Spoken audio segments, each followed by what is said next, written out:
The future of collective bargaining in South Africa. We will be specifically focusing on the Platinum Belt Strike of 2014. Who were the parties to the dispute? What was the dispute about? And who declared it? On the 23rd of January 2014, almost 70,000 platinum mine workers went on strike. The majority of the workers were from major platinum producers such as Impala Platinum, Anglo-American Platinum, and Lonmin Platinum mines based in the Rustenburg area of the Northwest Province.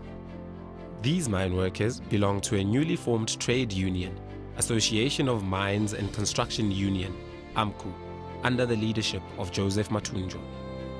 The workers, represented by AMCU, demanded a salary increase from 5,000 Rand per month to 12,000 Rand per month from their employers. In return, the platinum companies called the workers' demands of 12,000 Rand impractical and refused to go beyond a 10% wage increase.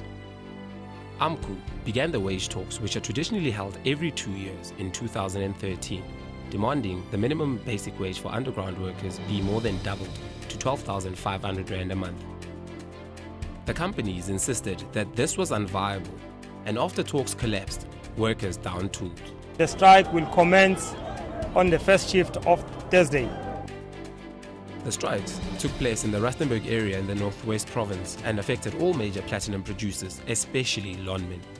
These mines lost about 40% of their platinum production as a result of the strike and subsequent shutdown that started in January 2014. The strike took around 440,000 ounces of platinum out of production. The 5-month-long strike affected both the workers and the mining companies. Looking at third-party intervention, in May 2014, the newly appointed Minister of Mineral Resources, Raborife, appointed a task team to restart delayed negotiations and find an amicable solution. With the work we have done, effort we have put, not sleeping, working around the clock, 2 weeks should be enough to break the deadlock. On 7 June 2014, Raborife announced that he would pull out of negotiations if a deal was not reached by 9 June 2014. In June 2014, AMCU argued for a fixed wage increase over 4 years to meet the 12,500 Rand goal by 2017. On June 3, Mineral Resources Minister Raborife holds talks with AMCU leaders in Pretoria. This act on government's part came in too late, exposing the government's inability to swiftly and effectively resolve a serious national crisis. On June 9, the government's task team withdraws from the platinum strike talks, which again was too short. The cost implication of this strike. While workers lost 10.6 billion Rand in wages, by mid-April 2014, the average entry-level platinum mine worker had lost about 26,775 Rand in wages, 5,016 Rand in benefits, and about 10,710 Rand in overtime and bonuses, bringing the total gross income lost by each worker to 42,501 Rand. Employees will continue to experience costs of all industrial actions years after the strike has ended. By June 2015, jobs lost in the platinum industry from 2012 amounted to 35,000. Direct financial implications of the strike on the companies apart from lost revenue was the impact on the operating profit for the 2014 period. Anglo-American Platinum experienced an operating profit decline of 57.16%. Impala Platinum's operating profit declined by 99.39%, while Lonmin's operating profit declined by 273.47%. There are various ways in which the strike could have been avoided or at least ameliorated. One way is to establish mechanized or automated mining operations to some extent to avoid associated labor risks of employing a large workforce. Technology can do much to ensure that work continues at expected quality and quantity levels without micromanagement.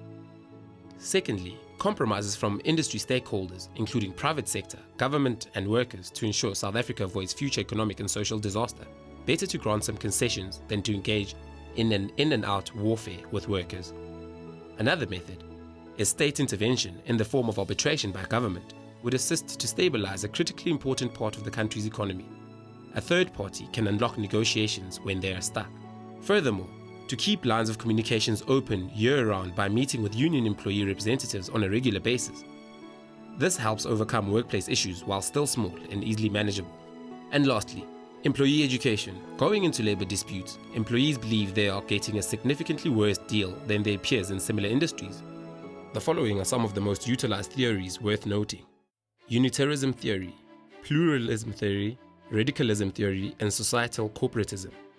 At the current moment, labor relations in South Africa is facilitated through the pluralism theory. This theory assumes the equal bargaining power between the employer and the employee representative during collective bargaining processes.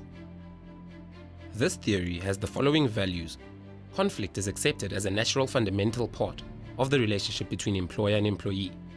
Trade unions play a role of protecting the interests of the employee. Collective bargaining is used to address the inequalities of power and economic wealth. The employer has the right to lock out and the employee has the right to strike. However, this theory has proved to be ineffective through its collective bargaining processes. This is due to the fact that the profit gain made by capital is still not shared properly with employees and communities. This creates an imbalance in power when approaching collective bargaining. Hence, collective bargaining is not effective for labor relations within a South African context. It is therefore important to find an alternative solution to approach labor relations in South Africa. The societal corporatism is a better theory to implement in the current South African climate. The societal corporatism utilizes social dialogue to facilitate discussions leading to solutions that can benefit multiple stakeholders involved.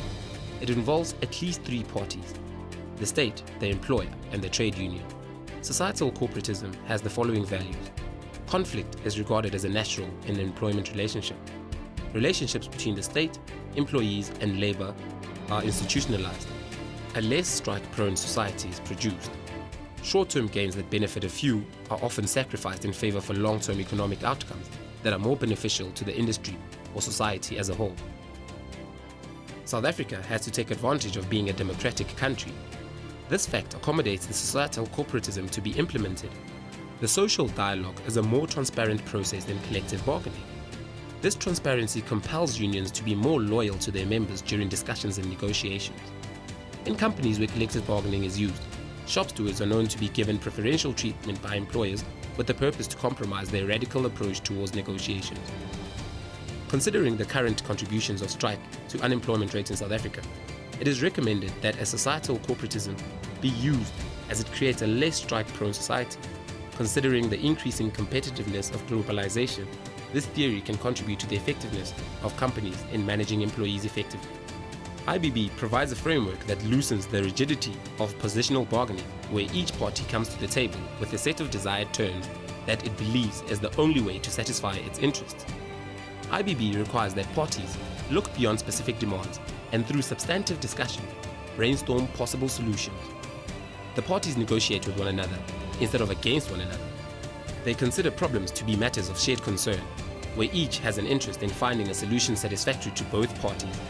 Successful implementation of IBB does not call upon the parties to compromise principles or neglect the legitimate roles and needs they have in the employer-employee relationship.